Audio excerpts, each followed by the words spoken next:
স্বাধীনতা পরবর্তী সময়ে সংযুক্ত আরব আমিরাতে বসবাসরত বাংলাদেশিদের সুখ দুঃখের সাথী হিসেবে বাংলাদেশ সমিতি প্রতিষ্ঠা লাভ ঘটে। আরব আমিরাত সরকার আনুষ্ঠানিকভাবে এই সমিতিকে স্বীকৃতি প্রদান করে। সময়ের সাথে সাথে এই সমিতির কার্যক্রম বিস্তৃত হয়ে শারজাহ ও ফুজিরা প্রদেশে ছড়িয়ে পড়ে। পাশাপাশি রাস আল খাইমায় আরব আমিরাত সরকারের স্বীকৃতিপ্রাপ্ত বাংলাদেশ সামাজিক ও সাংস্কৃতিক কেন্দ্র প্রতিষ্ঠিত হয়েছে। উমুল কোয়েনেও গড়ে উঠেছে বাংলাদেশ সামাজিক ও সাংস্কৃতিক কেন্দ্র। এছাড়াও আলাইন অঞ্চলে কার্যালয় স্থাপন করে কার্যক্রম পরিচালনা করছে আবুধাবি বাংলাদেশ সমিতি। আজকের অনুষ্ঠানে আমরা স্টুডিওতে আমন্ত্রণ জানিয়েছি নবগঠিত আজমান বাংলাদেশ সমিতির senior vice president Mustafa Mahmud এবং জেনারেল সেক্রেটারি কামাল হোসেন সুমনকে। প্রথমে আপনাদের সাথে পরিচয় করিয়ে দিচ্ছি আজমান বাংলাদেশ সমিতির senior vice president Mustafa Mahmud ভাইয়ের সাথে এবং জেনারেল সেক্রেটারি কামাল হোসেন সুমনকে। বিশেষ করে আপনারা দুইজন তো আজমান বাংলাদেশ সমিতির সাথে দীর্ঘদিন ধরে জড়িত আছেন। আমরা জেনেছি আজমান বাংলাদেশ সমিতি নবগঠিত হয়েছে এবং সেখানে আপনারা ব্যাপকভাবে কার্যক্রম পরিচালনা করছেন এবং বাংলাদেশের যে সকল প্রবাসীরা আছেন তাদেরকে সেবা দিয়ে যাচ্ছেন। প্রথমে মুস্তাফা মাহমুদ ভাই, আপনার কাছে জানতে চাইবো, আপনি দীর্ঘদিন ধরে সংযুক্ত আরব আমিরাতে বাংলাদেশ সমিতির কার্যক্রমের সঙ্গে সম্পৃক্ত। শারজাহ বাংলাদেশ সমিতি থেকে শুরু করে বর্তমানে আজমান বাংলাদেশ সমিতির সিনিয়র ভাইস প্রেসিডেন্ট হিসেবে দায়িত্ব পালন করছেন। সমিতির সঙ্গে যুক্ত হওয়ার পিছনে আপনার অনুপ্রেরণা কি ছিল এবং এই প্ল্যাটফর্মের মাধ্যমে সমাজ সেবায় আপনার অবদানকে কিভাবে মূল্যায়ন করেন? ধন্যবাদ আপনার অত্যন্ত গুরুত্বপূর্ণ এই প্রশ্নের জন্য। এই প্রশ্নের উত্তর দিতে গেলে সর্বপ্রথমে আমাকে একটু পিছনে যেতে হয় যে আমি 1995-এর 29শে সেপ্টেম্বর এদেশে আসি। এদেশে আসার আগেই আমি বাংলাদেশে বিভিন্ন সাংস্কৃতিক, বিভিন্ন রাজনৈতিক, বিভিন্ন সামাজিক, বিভিন্ন স্পোর্ট এই সমস্ত সংগঠনের সাথে জড়িত ছিলাম। ইভেন কি আপনি জেনে খুশি হবেন, আমি 29শে সেপ্টেম্বর আসলেও 1995-এ 28শে সেপ্টেম্বর পর্যন্ত আমি বিভিন্ন টুর্নামেন্টে আমি অংশগ্রহণ করি। ইভেন কি আমি দাওয়াতেও 28 তারিখ পর্যন্ত আমি টুর্নামেন্টে অংশগ্রহণ করি। তার ধারাবাহিকতায় আমি যখন এদেশে আসি তখন আমি চিন্তা করলাম এদেশেও যদি এরকম কোনো প্ল্যাটফর্ম তৈরি করা যায় তাহলে হয়তো আমার কর্মসূচিগুলো এখানে অব্যাহত থাকবে। ফলশ্রুতিতে আমি 1995 পরবর্তী 1993 থেকেই বাংলাদেশ সমিতির সদস্য পদ গ্রহণ করি শারজাতে, যেটা আল ফায়হাতে ছিল। ধারাবাহিকভাবে আমি প্রায় দেড় যুগ ধরেই ওই সংগঠনে জড়িত ছিলাম। ইভেন কি সর্বপ্রথমে আমি সংগঠনের সম্পাদক হই, তারপরে সিনিয়র যুগ্ম সম্পাদক হই এবং সম্ভবত সাধারণ সম্পাদক হিসাবে আমি এক যুগেরও বেশি সময় অতিক্রান্ত করি। আপনি এইটি যখন মূল্যায়ন আমাকে সামাজিকভাবে কিভাবে করা হয় এটা যদি আমি বলতে যাই তাহলে আমি এটা বলবো, পরবর্তীতে অনেকগুলো আরও সংগঠন হয়, যে অনেকগুলো সংগঠনে আমি কোনো সংগঠনের ক্যান্ডিডেট ছিলাম না, যেমন শহীদ আহাদ ফাউন্ডেশন। সেখানে আমি দলমত নির্বিশেষে সমগ্র কমিউনিটি থেকে নেতৃবৃন্দ যাচাই বাছাই করে করা হয়, সেখানেও আমি সভাপতির দায়িত্ব পালন করি। বিজনেস ফোরাম শারজাতে তৈরি করা হয়, ওইটাতেও আমি সদস্য হিসেবে কাজ করি এবং পরবর্তীতে অনেকগুলো সংগঠনের সাথে আমি এরকম সিনিয়র পোস্টে কাজ করি। এটা ছিল জনগণের মূল্যায়ন। একই সাথে আমি বলবো পরবর্তী কোনো একটা সময়ে সরকার পরিবর্তন হলে সেই সরকারের কর্তা ব্যক্তিরা আমার বিরাগভাজন হয়ে আমাকে সমিতি থেকে বিতাড়িত করার চেষ্টা করে।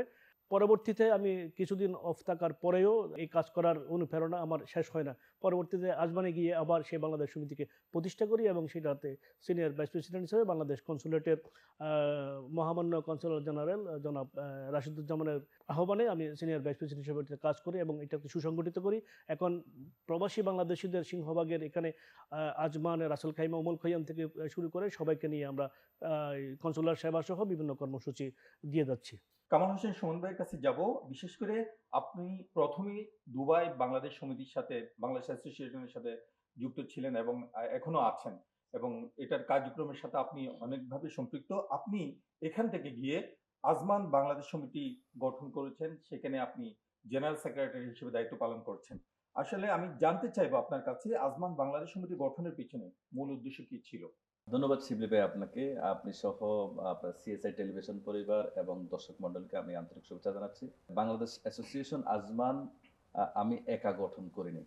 আমাদের senior vice president Mostafa Mahmud ভাই সহ আমাদের বর্তমান প্রেসিডেন্ট, বাংলাদেশ কমিউনিটি আজমানের এবং বাংলাদেশ কমিউনিটি ইউএর সিনিয়র ব্যক্তিবর্গ ওনারা সহ বাংলাদেশ কনসুলেট জেনারেল দুবাইয়ের তত্ত্বাবধানে আমরা এই অ্যাসোসিয়েশন গঠন করতে সক্ষম হয়েছি 2025 সালে। এটি কিন্তু আজমানে বসবাসরত বা প্রবাসী বাংলাদেশিদের দীর্ঘদিনের একটা আকাঙ্ক্ষা ছিল। বিভিন্ন সময়ে আমরা বিভিন্নভাবে চেষ্টা করেছি কমিউনিটির সকলকে ঐক্যবদ্ধ করে সকলকে মিলে আজমানের প্রবাসী যত মানে শ্রমিক সহ যত প্রবাসী আছে তাদেরকে সেবা দেওয়ার জন্য আমরা একটা কমিউনিটি সংগঠন করি, যেটা হবে বাংলাদেশ অ্যাসোসিয়েশন আজমান। তো এটি আমরা আলহামদুলিল্লাহ করতে সক্ষম হয়েছি 2025 সালের শুরুর দিকে, এবং আজ পর্যন্ত আমরা খুব সুন্দরভাবে এবং সফলভাবে আমাদের কার্যক্রম চালিয়ে যাচ্ছি। বাংলাদেশ সমিতির সদস্য হওয়ার প্রক্রিয়াটি কি? একজন প্রবাসী বাংলাদেশিকে সদস্য হতে হলে কি ধরনের যোগ্যতা বা শর্ত পূরণ করতে হয়? যেহেতু আপনি দীর্ঘদিন ধরে বাংলাদেশ সমিতির সাথে সম্পৃক্ত আছেন, এই বিষয়টি আসলে অনেকে জানতে চায়। সেই জন্য আপনাকে জিজ্ঞেস করলাম। আপনি এই বিষয়টা একটু বিস্তারিত জানাবেন।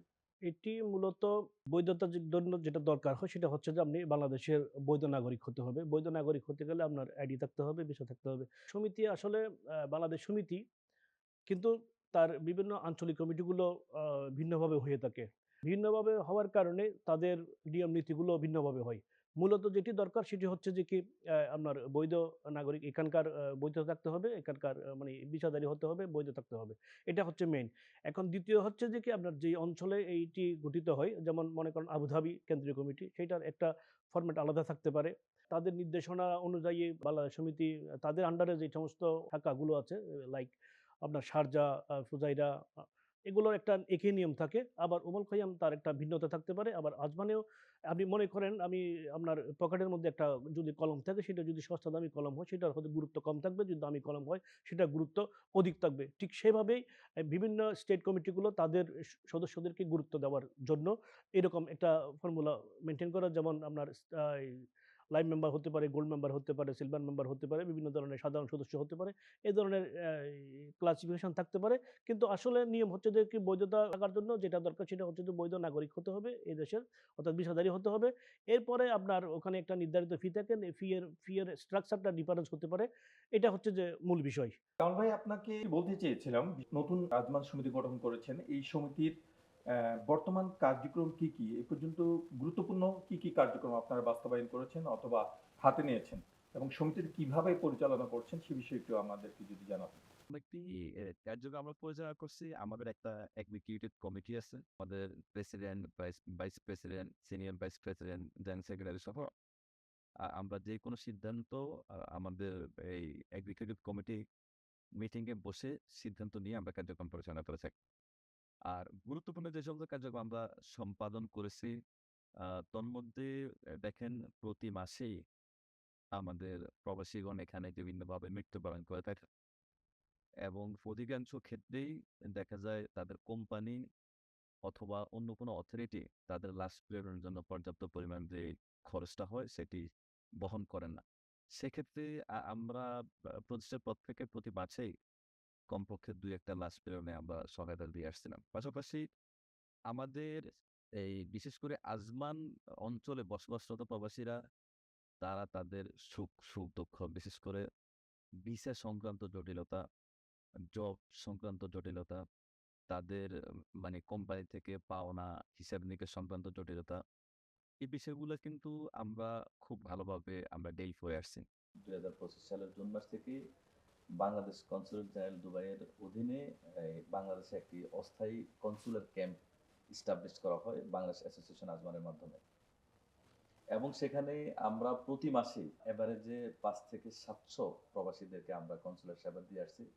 বিশেষ করে passport renew, passport amendment, passport সংক্রান্ত যেই কোনো ধরনের সমস্যা, নবজাতকদের নিউবর্ন পাসপোর্ট, জন্ম সনদ সংক্রান্ত সমস্যা, প্রবাসী কল্যাণ কার্ড ইস্যু সংক্রান্ত কাজকর্ম এবং সার্টিফিকেট অ্যাটেস্টেশন, ভিসা অ্যাটেস্টেশন সহ যাবতীয় কনসুলের সেবাগুলো আমরা একদম নিরবিচ্ছিন্নভাবে দিয়ে আসতেছি গত প্রায় ৮-৯ মাস থেকে। তো এটা পাশাপাশি আমাদের আরো বেশ কিছু পরিকল্পনা রয়েছে, যেগুলো মানে আন্ডার প্রসেস। তন্মধ্যে আমরা চাচ্ছি প্রবাসীদের সন্তানদেরকে শিক্ষাবৃত্তি দেব। আমাদের প্রবাসীদেরকে বিভিন্ন সময় প্রবাসীদের সন্তানদেরকে প্রতিযোগিতামূলক আমরা প্রোগ্রামাদি করব, যাতে করে তারা বাংলাদেশী কালচার কিছুটা হলেও শিখতে পারে এখানে। কারণ আপনারা জানেন এখানে প্রবাসে বেড়ে ওঠা আমাদের এই প্রজন্মের শিশুরা তারা বিভিন্ন বিদেশি শিক্ষা প্রতিষ্ঠানগুলোতে পড়াশোনা করে থাকে। অনেকে তো বাংলা পড়তেও জানে না, বাংলা বলতেও জানে না। তো সেক্ষেত্রে আমরা চেষ্টা করব আমাদের আঙ্গিকে ছোটখাটো একটা ইনস্টিটিউশন টাইপের করে সেখানে আমাদের এই বা আমাদের বেড়ে ওঠা এই তৃতীয় প্রজন্মকে যাতে করে কিছুটা বাংলা ভাষা এবং বাংলা সংস্কৃতি সম্পর্কে আমরা শিক্ষা দিতে পারি। পাশাপাশি আমাদের একটা বড় উদ্দেশ্য রয়েছে, সেটি খুব ইম্পর্টেন্ট। আমরা দীর্ঘদিন থেকে চেষ্টা করে আসছি, যেটি বাংলাদেশ অ্যাসোসিয়েশন শুরু করার আগে থেকেও। এবং আপনি জানেন আমি দুবাই অ্যাসোসিয়েশনও দীর্ঘদিন থেকে কাজ করছি, শারজা অ্যাসোসিয়েশনেও আমি লাইভ মেম্বার হিসেবে কাজ করছি। আমাদের এই দুবাই ও উত্তর আমিরাতে বাংলাদেশিদের কোনো শিক্ষা প্রতিষ্ঠান নাই। রাসেল খাইমাটি সংযুক্ত আরব আমিরাতের একদম এক প্রান্তে নিবৃত্ত কর্নারে। সেখানে একটি স্কুল থাকলেও সেটির অবস্থান আসলে বিভিন্ন কারণে ভালোভাবে সেটি পরিচালিত হচ্ছে না। তো আমরা চাচ্ছিলাম দুবাই, আজমান, শারজা থেকে রাসেল খাইমা পর্যন্ত আজমানটা একটা সেন্টার পয়েন্ট। আজমানে যদি আমরা এই অঞ্চলের সবগুলো অ্যাসোসিয়েশন মিলে হলেও, অথবা অ্যাসোসিয়েশনে আছেন নাই এমন আমাদের যে সমস্ত প্রবাসী ভিআইপি এবং সিআইপিরা আছেন, প্রবাসী ভালো ব্যবসায়ীরা রয়েছেন, সকলকে নিয়ে আমরা একটি স্কুল প্রতিষ্ঠা করব, এবং যেখানে আমাদের স্টুডেন্টরা, আমাদের মানে এই পরবর্তী প্রজন্মের শিশুরা তো তারা পড়বে, পাশাপাশি অন্য দেশি স্টুডেন্টরাও আমাদের প্রতিষ্ঠানে এসে পড়বে, তারাও আমাদের সংস্কৃতি শিখবে, আমরা কেমন, আমাদের কালচার এর মাধ্যমে আমরা বিশ্বব্যাপী ছড়িয়ে দিতে পারবো বলে আমি বিশ্বাস করি। বিশেষ করে আমিরাত সরকার বাংলাদেশ সমিতিগুলোকে কিভাবে সহযোগিতা করে থাকে? পাশাপাশি সমিতির কমিটি গঠন এবং নেতৃত্ব নির্বাচন প্রক্রিয়াটি কিভাবে পরিচালিত হয়? বিশেষ করে যেহেতু এখানকার সরকার এই সমিতিগুলোকে স্বীকৃতি দিচ্ছেন, সেহেতু নির্বাচন প্রক্রিয়াটা কিরকম এবং সেখানে নেতৃত্ব নির্বাচন আপনারা কিভাবে করে থাকেন সেই জিনিসটি যদি একটু জানাতেন।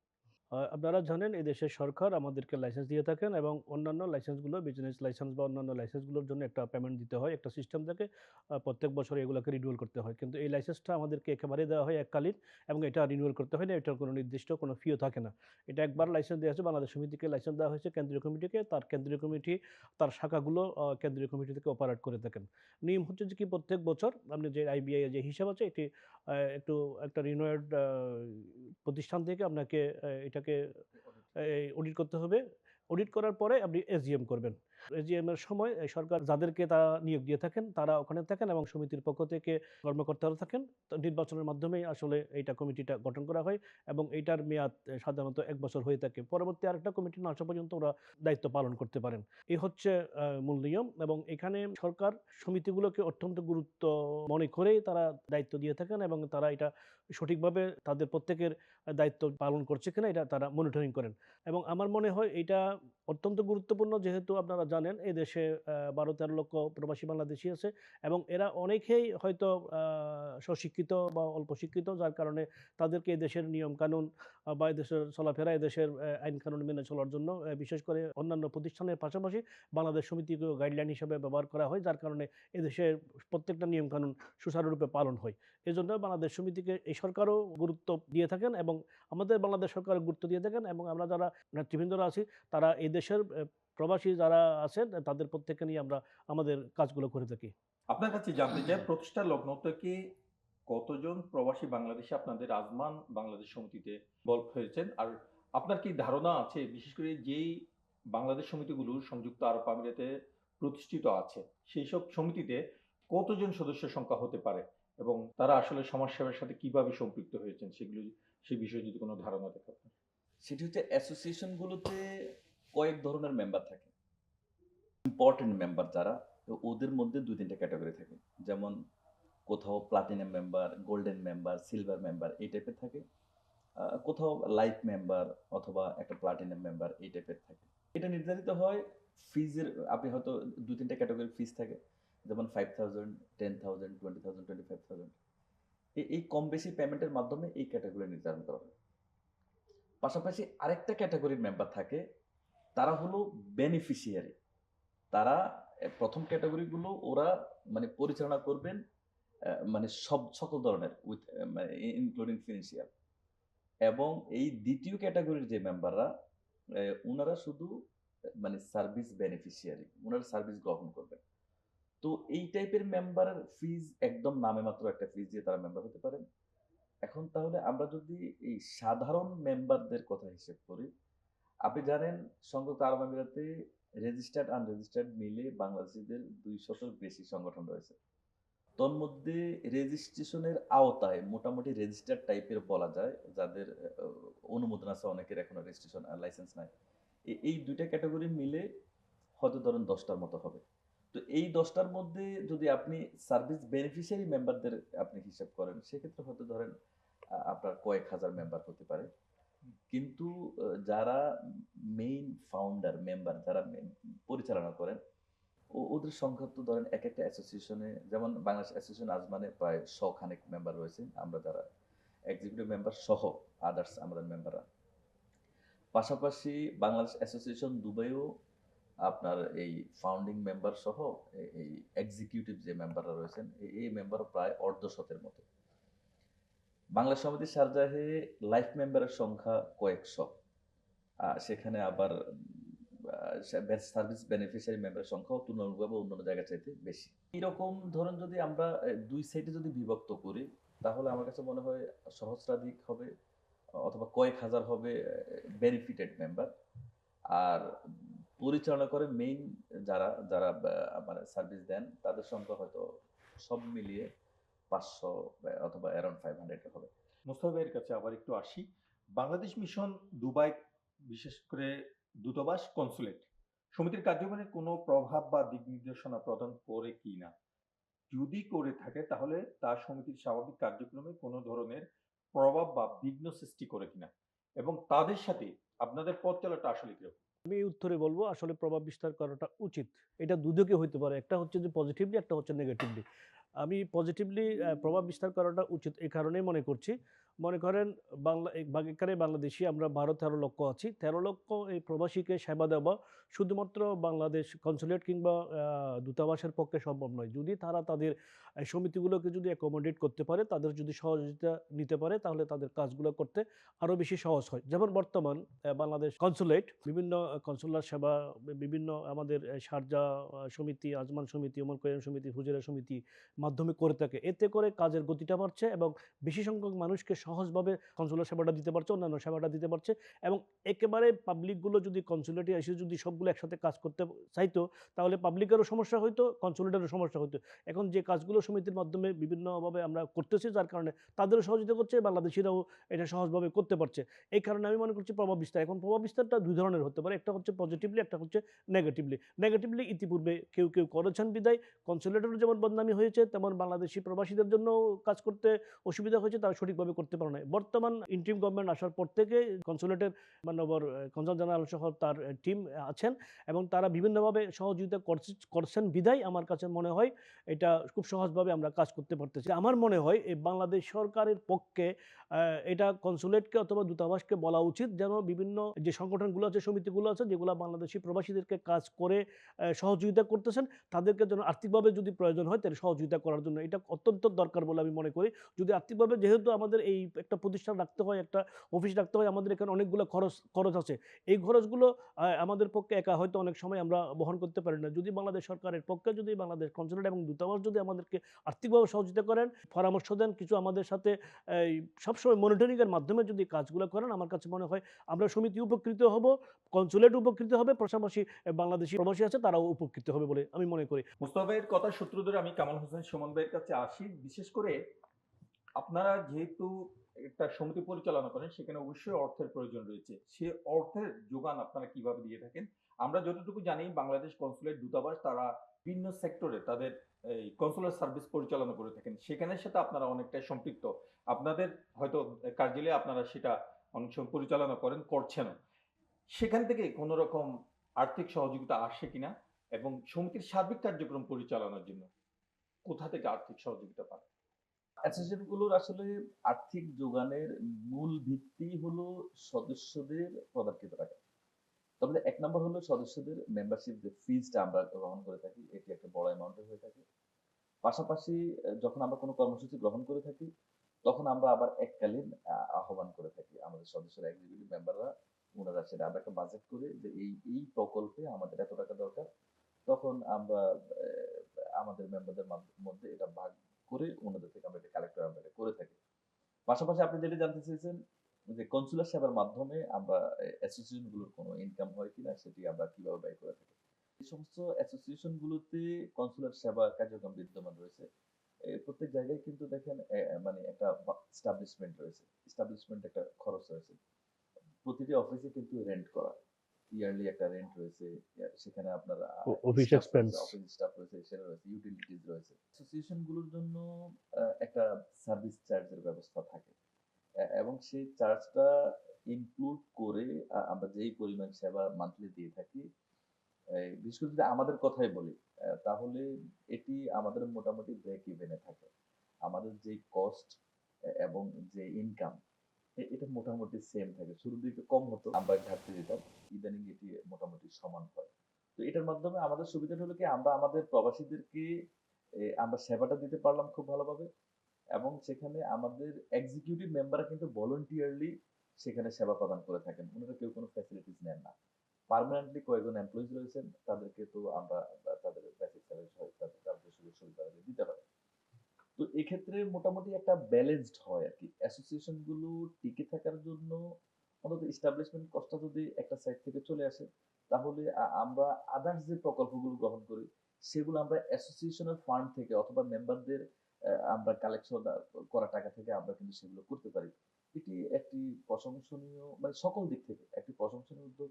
আমি খুব ভালো উদ্যোগ বলে মনে করি। বিশেষ করে 12 থেকে 13 লাখ প্রবাসী বাংলাদেশী সংযুক্ত আরব আমিরাতে আনঅফিসিয়ালি ভাবে আমরা যেটা বলতে পারি যে এখানে বসবাস করে থাকে। এই যে বাংলাদেশ সমিতির কার্যক্রমগুলো এই বিশাল প্রবাসী জনগোষ্ঠীর কাছে আপনারা আসলে ঠিকমতো পৌঁছাতে পারেন কিনা, এবং ঠিকমতো পৌঁছানো প্রয়োজন কি বলে মনে করেন কিনা? 12-13 লক্ষ যে প্রবাসী বাংলাদেশি আছে, আর তাদের সুখ দুঃখের সাথে আমরা হয়তো সেভাবে পৌঁছানো সম্ভব না, যেহেতু আমরা আহ, এখানে নিজেরাই এসেছি রুটি রুজির জন্য। এর পাশাপাশি আমাদের হাতে যে সময়টা থাকে সেই সময়টায় হয়তো আমরা আমাদের সমিতিতে ব্যয় করে থাকি। তাছাড়া আমরা কোনো এটার জন্য দায়িত্বপ্রাপ্ত কোনো সংগঠনও নই। আমরা যেহেতু মানবিক দিকটা দেখাশোনা করে, সামাজিক দিকটা দেখাশোনা করে, যার কারণে এটা আমাদের উপরে দায়িত্ব কিংবা কর্তব্য বর্তায়। পাশাপাশি এই দেশের সরকার লুক আফটার করেন এবং আমাদের দূতাবাস এবং কনসুলেট দেখাশোনা করেন। যেহেতু কনসুলেট আমাদেরকে মাঝে মধ্যে তাদের অনুষ্ঠানে দিতে আমন্ত্রণ জানিয়ে প্রবাসী বাংলাদেশিদেরকে দেখাশোনা করার জন্য বা তাদের বিভিন্ন সুযোগ সুবিধা, তাদের সুখ দুঃখের সাথে ইনভলভমেন্ট থাকার জন্য আমাদেরকে আহ্বান জানান, সেই হিসাবে আমরা আমাদের কাজগুলো করে থাকি। আমাদের সীমাবদ্ধতার মধ্য থেকে যতটুকু সম্ভব হয়, যেমন কখনো কখনো যদি কোনো ডিজাস্টার হয় বা কোনো শ্রমিকরা যদি অসহায় হয়ে থাকেন, কিংবা কোনো মিল ফ্যাক্টরি, কারখানা, গার্মেন্টস শ্রমিক এখানে যদি কোনো ধরনের কোনো অসুবিধা হয়ে থাকে, তখন আমরা সমিতির পক্ষ থেকে অথবা আমরা যারা অবস্থাসম্পন্ন ব্যক্তিরা আছেন তাদের প্রত্যেকের সহায়তায় আমরা তাদেরকে সহযোগিতা করে থাকি। মানবিক দিকটা আমরা দেখি, সামাজিক দিকটা দেখি। হয়তো আইনগতভাবেও যদি আমরা এটা আমাদের করণীয়ের মধ্যে পড়ে না, তারপরেও আমাদের কাছে যারা সাহায্যের জন্য আসেন অথবা আমরা উইলিংলি যতটুকু সম্ভব হয় তাদের প্রত্যেককে সহযোগিতা করার চেষ্টা করি। কিন্তু এটা বলে থাকি যে আমরা হয়তো 100% সফল না, হয়তো আমরা ক্রমান্বয়ে এগিয়ে যাচ্ছি।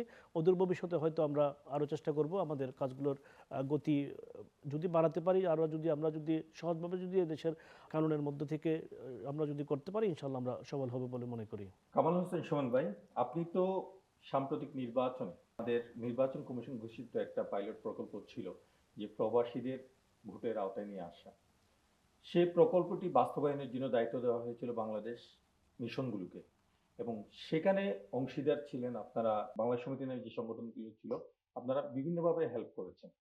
এই প্রকল্পটি বাস্তবায়নের জন্য সংযুক্ত আরব আমিরাতের মাটিতে আজমান বাংলাদেশ সমিতি কি ধরনের ভূমিকা পালন করেছে সে বিষয়টিতে একটু জানতে চাই। সুন্দর প্রশ্ন করেছেন। নির্বাচন কমিশন এই প্রথমবার যে প্রবাসীদের ব্যালটের মাধ্যমে যে ভোটের ব্যবস্থা করেছেন, এটি সংযুক্ত আরব আমিরাতে আমার মনে হয় সবচাইতে সফল এবং ভালোভাবে আমরা কাজ করেছি। আমরা অসংখ্য প্রবাসীদেরকে ভোটার রেজিস্ট্রেশন, তাদের ব্যালট কালেকশন, আবার ব্যালট প্রেরণ পর্যন্ত আমরা সবাইকে গাইডলাইন করেছি। পাইলট প্রকল্প হওয়ার কারণে প্রথমবার তো সকলে ভালোভাবে এটি বুঝে উঠতে পারেনি। পাশাপাশি আমাদের নির্বাচন কমিশনের যে সার্ভার থেকে ওটিপি সরবরাহ করা হতো, ওটি প্রায় খুব বেশি অসুবিধা। আমার মনে হয় ওনাদের ক্যাপাসিটি ছিল অনেক কম, আর আমরা তো মানে মোর দ্যান 1 crore প্রবাসী।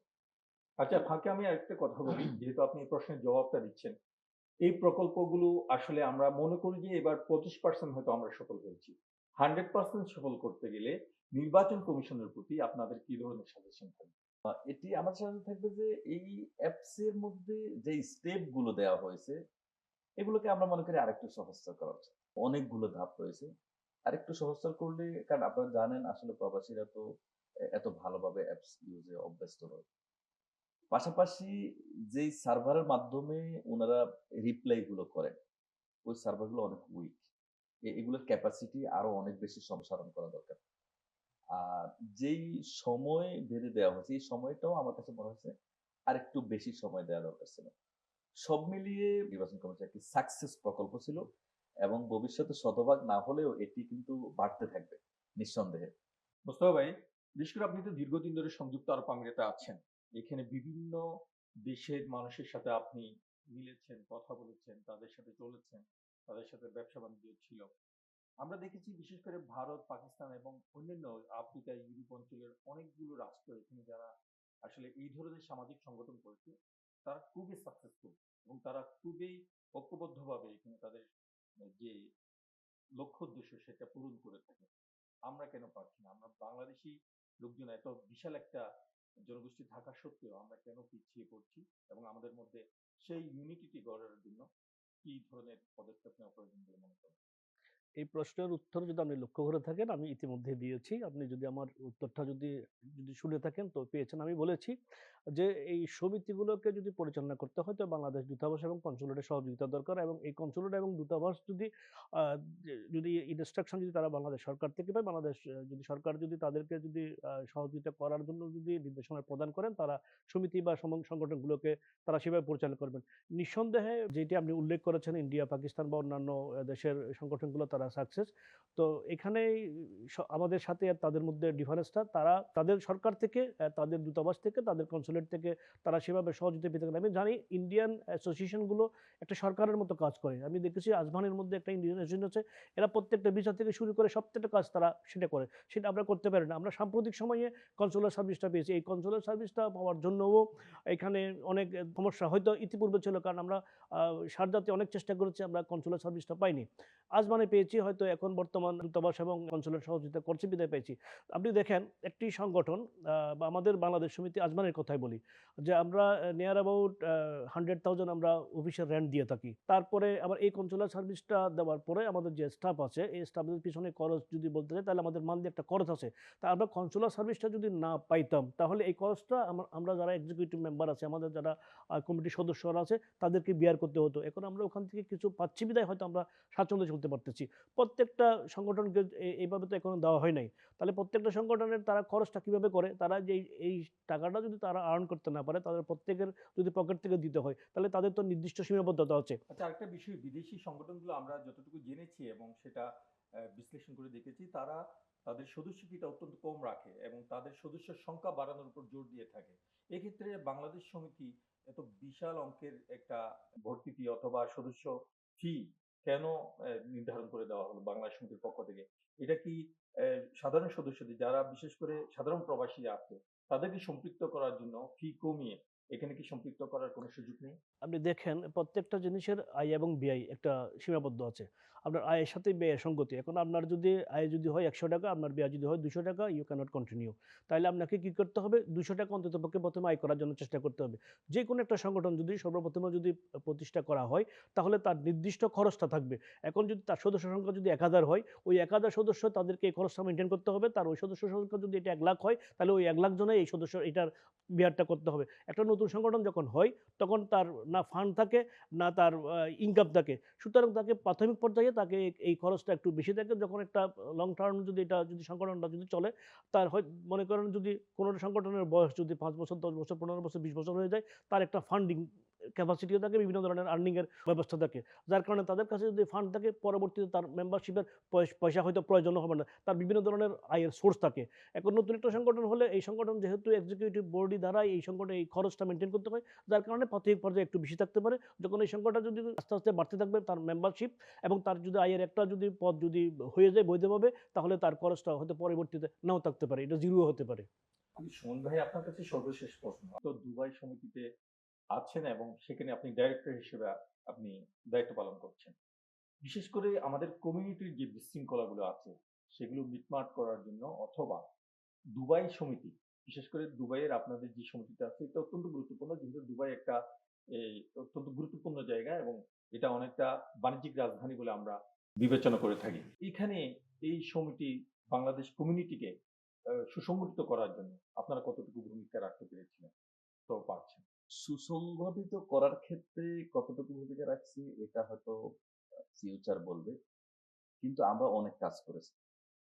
বাংলাদেশ অ্যাসোসিয়েশন দুবাই প্রতিষ্ঠার পর থেকেই আসলে এখানে অন এয়ারে এভাবে বলা ঠিক হবে কিনা, সেখানে বিগত সময়ের মানে একটি চক্র, মানে নেতৃত্বকে লং টাইম কাভার করে নিয়ে রাখার জন্য অথবা দখলে রাখার জন্য তারা নিরলস ভূমিকা রেখে গেছে।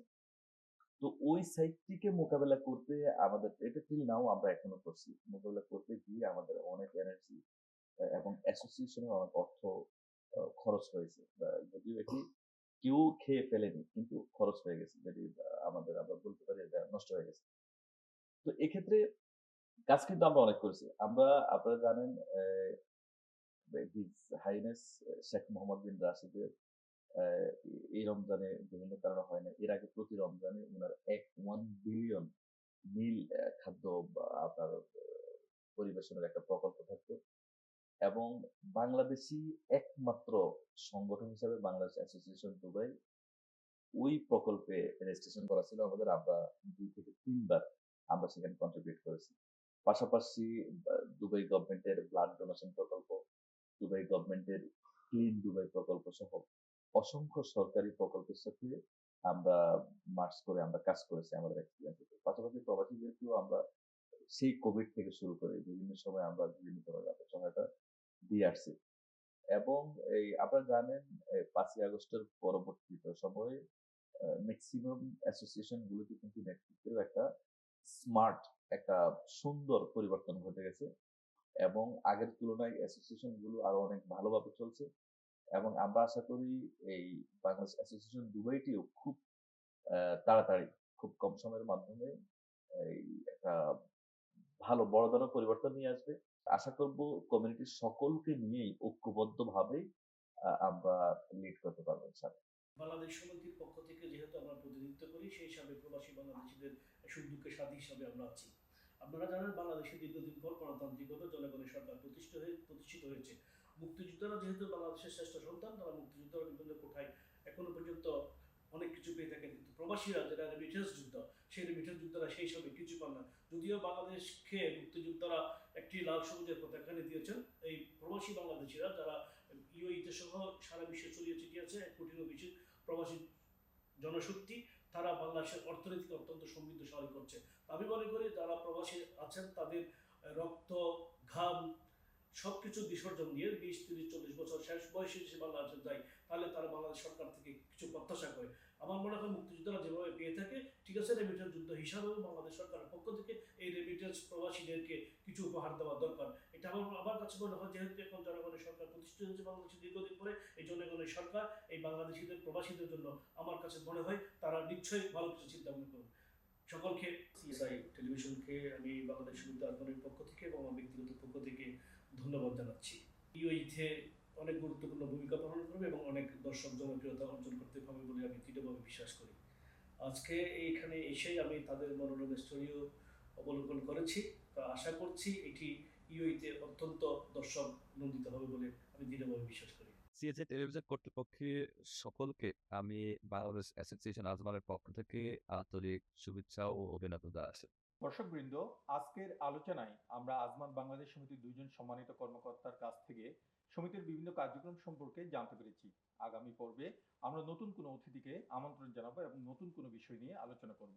সবাই সুস্থ থাকুন, ভালো থাকুন। সিএসআই মিডিয়ার পক্ষ থেকে আজকের মতো এখানেই শেষ করছি। ধন্যবাদ সবাইকে। খোদা হাফেজ।